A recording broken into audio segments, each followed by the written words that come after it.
Everyone's here, huh? Gang's all there. Good. Hey, Neil, how you doing? All right. Is everyone ready? Just on still. Yep, it's on. Okay. Yeah.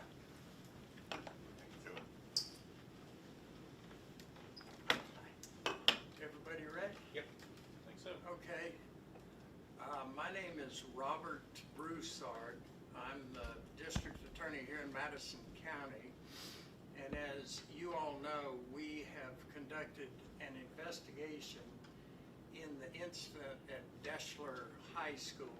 We became involved in this because the district attorney in Colbert County, Hal Houston, recused himself from the matter, which is what he should have done. He knows everyone involved.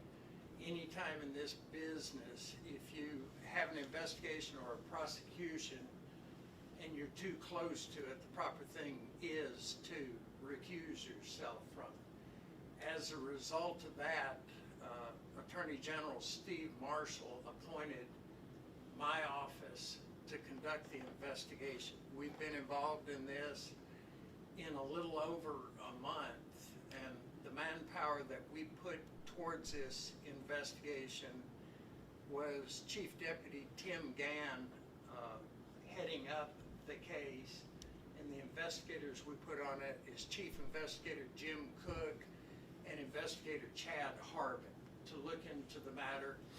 They have made multiple trips over to Colbert County and to the high school and have interviewed multiple people, have canvassed all evidence, all possible evidence in this matter on multiple trips to Deshler High School and to Tuscumbia over there, and we have concluded our investigation. I feel like it's been as thorough as any investigation could have been.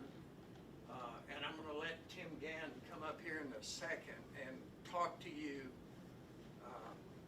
in more specifics about the investigation. But let me say this. As part of the investigation, multiple students, faculty at the high school, and other individuals in Colbert County were interviewed. And I got to say this. Everybody involved in this, whether it was students and their parents, they were completely forthcoming. They were very open about this particular incident. The faculty and the administration involved in the schools, they too were completely transparent with our investigators in this. So I could not be more confident in the evidence that we uncovered about this incident. And that leaves me with a good feeling, because like everyone else involved, going into this, obviously it's not our jurisdiction, but through the media, through social media, you know, we, like everyone else, have heard a lot of rumors, a lot of speculation, a lot of conspiracy theories about this was some awful beatdown and some assault of a student there at Deshler. And I'm here to tell you the conclusion of our investigation shows that's absolutely not the case. Instead, what we have here, what we've learned, is this is more or less typical high school banter and some limited physical contact involved, with no malice, no anger involved among any of the students, and a freak, unfortunate accident that resulted in the injured students' injuries.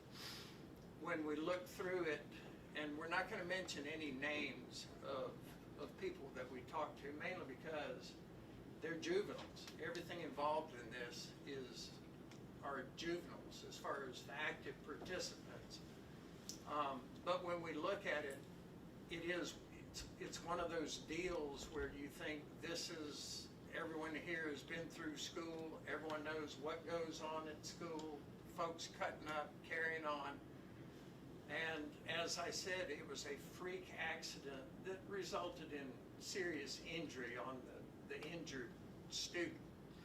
So our job here was to determine what happened, and after determining what happened, whether there was any possibility for any kind of criminal action in this matter. And I'm here telling y'all, this case is closed as far as the criminal justice system goes. We are through with it. There's lots of unfortunate things that happen in life, and that does not mean necessarily there must be criminal charges.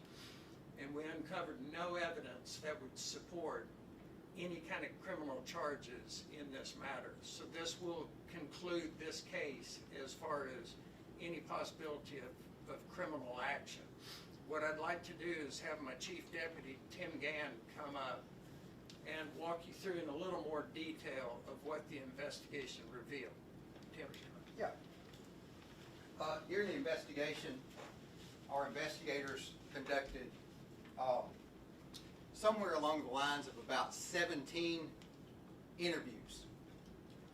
During those interviews, they were able to speak to 8 eyewitnesses that were present and watched the events happen.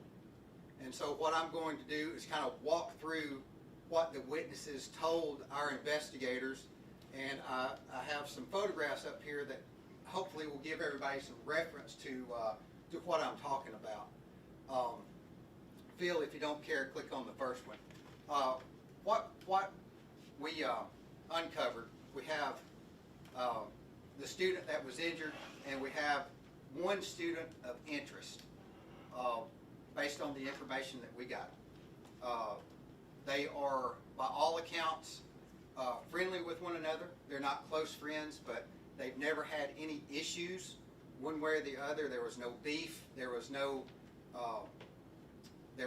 animosity, and that comes from both students. Both students both confirmed that there has never been any issue between the two of them. They're both football players, and that afternoon they had completed a workout at what they refer to as the Armory, but it is their workout facility, and that is located this building right here.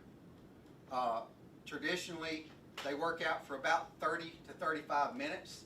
They break it down, and their coaches talk to them, and then after the workouts, they go from this facility to their field house, which is located here, which would be 11A right there, and they do film study.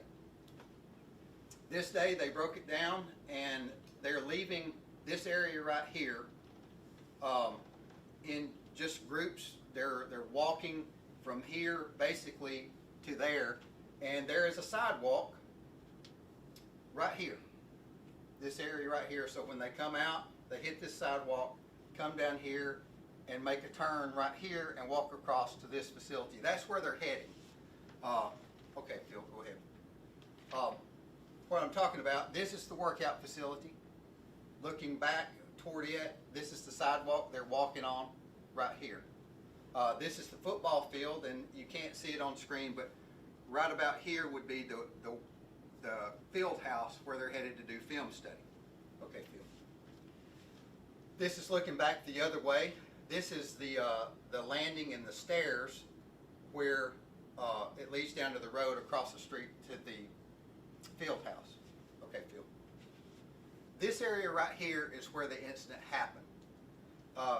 The boys are walking with a group of other football players and a coach. There's about a group of 5 walking along with other players, but this group has left the workout facility. They're walking along this sidewalk. Now, they have been cutting up basically all day long. Every time that this group is together, they're laughing and joking like football players do. As they're walking along, the two subjects involved, the injured player and the student of interest, are walking beside each other. The other students are walking around them, and they're talking and they're laughing. At some point, while they're talking and laughing, the student of interest goes behind the injured student, and basically it's referred to as a bear hug by everybody who saw it. He wraps him around the shoulders, and they're walking together in step, and they're laughing and carrying on. One of the witnesses say that the injured student coughed, made a weird sound, and at that point, the student of interest lets go of him, thinking in his mind what he said, that something wasn't right. At that point, the injured student somehow, I don't know how, but he faints or passes out. All the witnesses say that he was going down and he took a couple of steps before he was completely unconscious, which is about this area right here. They're walking this way. This landing right here is about 6 inches tall. The witnesses describe as he is going down, his foot slips off this landing about right here, his left foot, which sends him into kind of a leaning fall to his left side. And at this point, he's completely unconscious. He cannot protect himself. He is falling full force with no hands or no anything to protect himself. His knees hit about right here, and the students describe it as a catapult action. When his knees hit, that his upper body goes forward extremely hard, and the first thing that hits is the side of his face and the front of his face. He lands about this area right here, face down. Immediately, it's obvious that he's injured. He goes into a seizure, and he is having those type symptoms consistent with a severe concussion. Immediately, there's a coach there. The coach immediately tries to stabilize him. There are 2 people in the parking lot that are waiting on their child to walk by. They see it. The male jumps out, goes to render aid, and immediately, without hesitation, they're rendering aid. They call 911. We recover the 911 calls. EMS, police arrive. They stabilize him, and at some point, they med flight him down to Children's Hospital in Birmingham. By all accounts, during the incident, there is no arguing, there is no fighting, there is nothing but laughter and joking going on. And when he hit the ground, nobody touched him other than to stabilize him, because he is moving kind of uncontrollably because he's having a seizure. I know there were reports of some type of beat down by several students. That did not happen. There is absolutely no evidence to support that theory.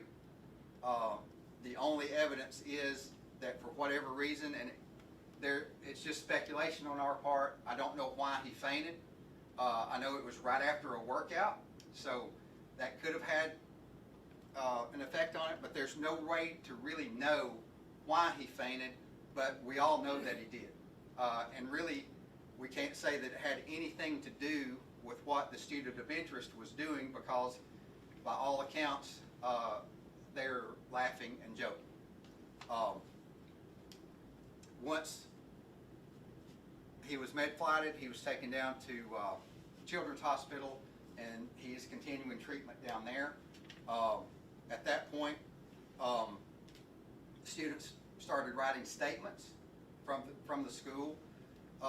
Investigators have also recovered real-time text messages from students to their parents describing the events.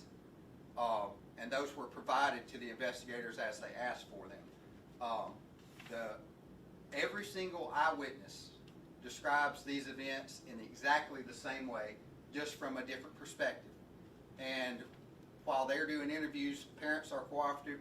They're bringing cell phones so that we can have that evidence. And basically, after we looked at everything and under the circumstances, that's why we came to the conclusion that there's absolutely nothing in the criminal justice system that is appropriate in this, because there was absolutely zero ill will and zero reckless behavior going on when this happened. It's a tragic accident, and the injuries are terrible, but it's not criminal. So Is that it? I think that's it. Any questions? If anybody has y'all any have? questions. Me or Tim? We'll just Go start. ahead. In this investigation, how much of the information came from Mr. Borden himself? How much conversation were you able to have with him? We were able to talk with, I'm sorry. You're good. Yeah, we were able to talk with him last week. He had about a month to recover, and he was very lucid with us and was able to give us quite a bit of information. And his account matched up. Well, his account matched up to when they got to the Army to work out, but unfortunately, he didn't remember anything after that. So, which is understandable based on the circumstances. This may not be part of the criminal investigation, but probably was revealed in your interviews. I know the parents were very upset about how the school didn't directly contact them when this accident happened. Did you find out why there was this kind of break in communication? That wasn't really part of our investigation. I can say this, that every time that they interviewed a student, the parents were notified and most of the time responded and sat in on the interviews. That was the school policy as far as us doing interviews. School policy on how they handled it with the parents and all that, I don't have any opinion or issue on that because that wasn't what we were looking for. Yes, ma'am. Going off of what some of the parents or some of the family members had said is that it took you guys a little bit of time to speak with the students. So will you confirm exactly when that first interview was conducted with the students who were there? I think we got involved September the 4th. September the 4th. Is when we got involved. We started interviewing students the very next week. The investigators, we all traveled over there to meet with the family, and we began interviews immediately. There were some preliminary statements given to law enforcement, and our investigators took those statements. We have those statements, and they were basically just brief statements done by the school. But after we did the interviews with everyone, those statements did not contradict themselves. We just got a whole lot more information when we sat down and talked to them. But the statements of what happened were pretty consistent from start to finish, from real-time text messages and statement writing to when we completed our interviews last week. Everything's been very consistent. And then a follow-up question to that. Did you speak to the student's doctor at all to see if what the statements were saying with injuries matched up with what they said? I did not speak to the doctor, but I listened to conversations the family had with the doctor. And I think what the doctor would have said if asked, and I think he actually said this, is these injuries were consistent with an assault. There's no question, and I would agree with that wholeheartedly. The injuries, because they are severe, and the location where they're located, I think they are consistent, but there's no doctor in the world that can say what happened while they're an hour and a half away and not an eyewitness. They can say what it's consistent with, and I think this doctor said that, and I think I would agree 100% that it is consistent with an assault. But based on eyewitness testimony, we know that that is not the case. Tim, what was your interaction with Mr. Borden's parents like in terms of letting them know that this is what the conclusion of your investigation showed, and how was the tone there? I think I've had a very good relationship with his parents. I spoke with them yesterday once we concluded everything. They have been very cooperative with us as a team, and I think I've sat down with them at least 3 times and spoken with them on the phone. And really what we wanted to do is just to be as transparent as we could, and so real-time text messages, I would keep them updated on what we were doing. I didn't give them details because the investigation was ongoing, but almost daily and several times a week we would text back and forth, and I would let them know, hey, we're interviewing these witnesses. We are doing this. Just keeping them updated on the investigation as it was going on. As they're doing the investigation, they're reporting to me, and then I'm talking to them. I think they were somewhat maybe disappointed that we are not pursuing charges, but I think they absolutely understand why. That this does not necessarily fit in the criminal justice system. There are other remedies for something like this, but it's just not in the criminal justice system. So I would say that they were receptive to the information that we gave them, and we sat down with them and went over all the evidence, allowed them to listen to the descriptions of the witnesses of what happened, so they know as much as we know. And I will say this, every single parent, including his parents, were very cooperative and very gracious to us. There's been a lot of buzz on social media, even the Borden family saying that they had heard from other school officials what had really happened. Where did all of this come from, this outside noise? That is not part of what we were asked to deal with.